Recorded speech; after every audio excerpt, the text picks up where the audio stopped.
Right, so in this video, you will learn two things. Number one, you will learn what is a perpendicular bisector.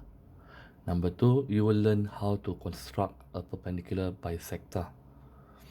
Now, suppose in this diagram, we have the line segment AB, and we say that CD is the perpendicular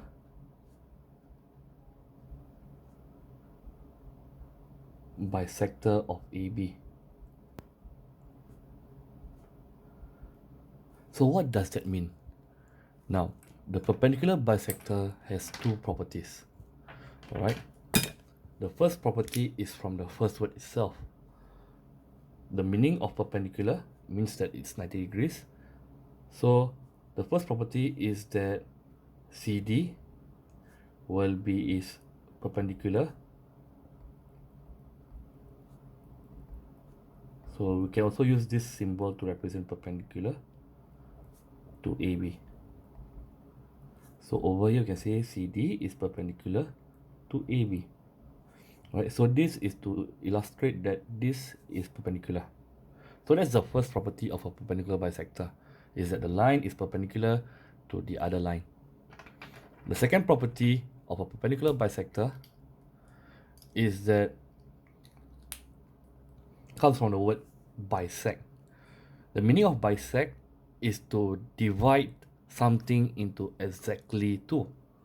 So the second property is that CD bisects AB. Now, this might be a bit hard for you to understand. So what it means is that CD cuts AB into exactly half.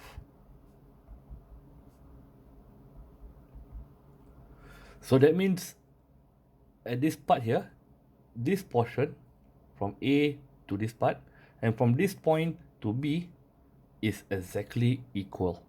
So that's the second property. So a perpendicular bisector is a line that is perpendicular to the given line and that it bisects that line itself.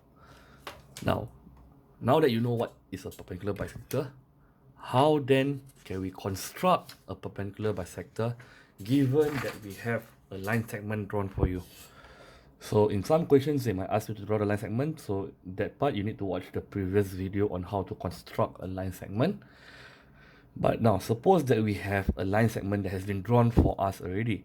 How do we construct a perpendicular bisector? So step number one,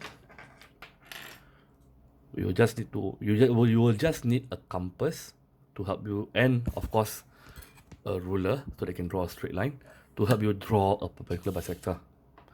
So to draw a perpendicular bisector, what you need to do, alright, step number one, open up your compass to more than half of the line itself. Okay, doesn't matter, can be here, can be here, can be here, you will still get the same result. But you must be open up to more than half of the line CD. Step number two, from point C, you need to draw one arc above the line. Again, remember, always hold the tip when constructing, and draw the arc below. Alright, so step number two is place your sharp point on one of the endpoints, draw one arc, and draw the other arc.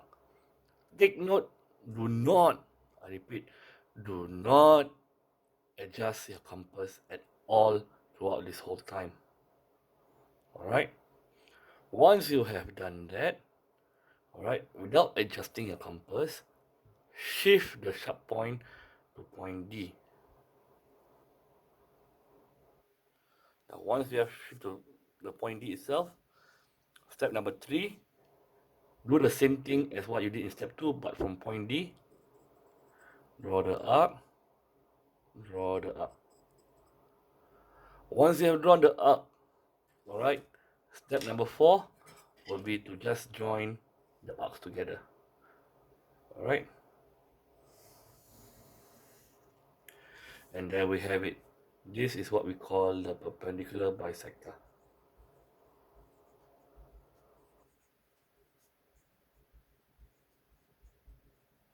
Alright, so to summarize, what is a perpendicular bisector? A perpendicular bisector is a line that is perpendicular to the line CD as well as it bisects CD. That means it cuts CD into exactly half. How to construct a perpendicular bisector? Given that you have a line segment CD, step number 1, open up your compass to more than half of the given line segment. Step number 2, from one of the endpoints, right, draw the two arcs, one above the line segment, one below the line segment. Then without adjusting your compass, put your sharp point to the other endpoint. Step number 3, from the other endpoint, draw one arc above, one arc below. And then step number 4 is to join the two intersecting arcs, draw a line across to get a perpendicular bisector.